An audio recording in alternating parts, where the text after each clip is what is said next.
So what happens in an event where when they come back from recess and the politicking gets to a point where we see some of these defections, as our guest in Abuja said, that he's expecting to see more defections both ways?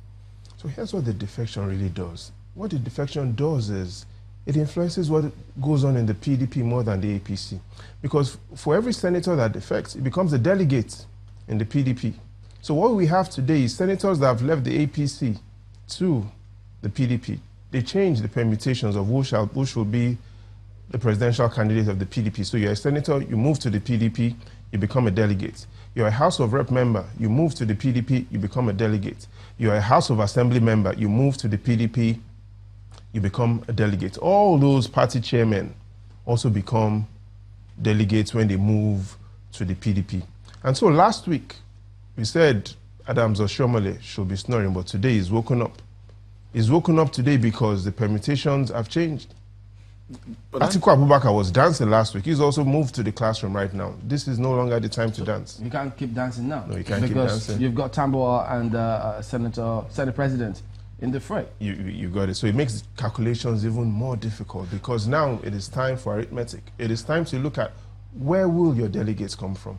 So aren't you concerned that there's a chance some other people might move from the PDP back to the APC? I mean, they might say, hey, we've been here, and then these ones that are left are coming back, and you're making them leaders of the party. Please, I'm going over.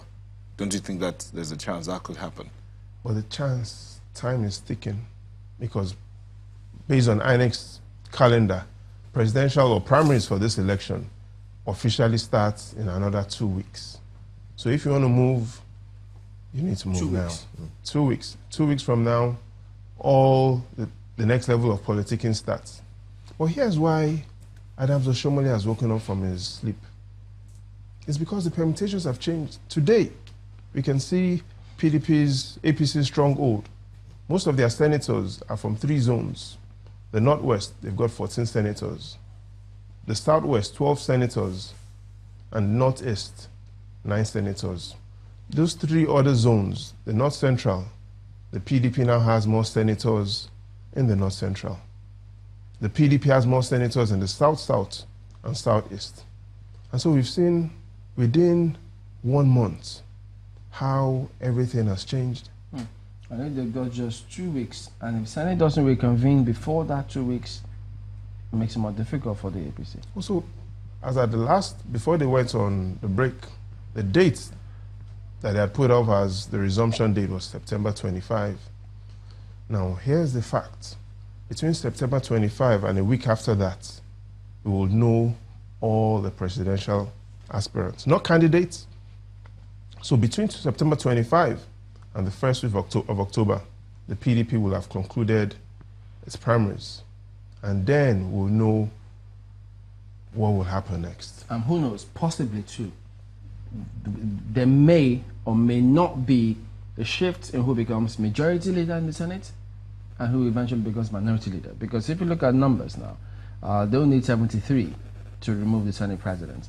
And if these numbers are anything to go by, do they have any implication whatsoever to them getting 73? Oh, yes, it does. Because first of all, the fact today really shows that the PDP are in the majority. So you have a PDP majority with an APC majority leader. Yes, next week we may take a look at that of the House of Reps, but how is that likely to look? So the fact as well shows that who controls or who has the majority at the House of Reps? It is not the PDP, it is the APC. So today, majority at the Senate, the facts, APC, PDP majority. Majority at the House of Reps, the facts, APC majority. Well, here's what Nigerians are bothered about. How does this all affect them? The first is there will be no discussion about the 2019 budget anytime soon. So when the Senate or when the House reconvenes, we're not going to be talking about fighting poverty or improving welfare. It will be all about politics. And while this is going on, the right question we should then ask is, how will the economy fare when all of this is divided? And next week, we'll look at exactly what Nigerians should expect within the next 6 months.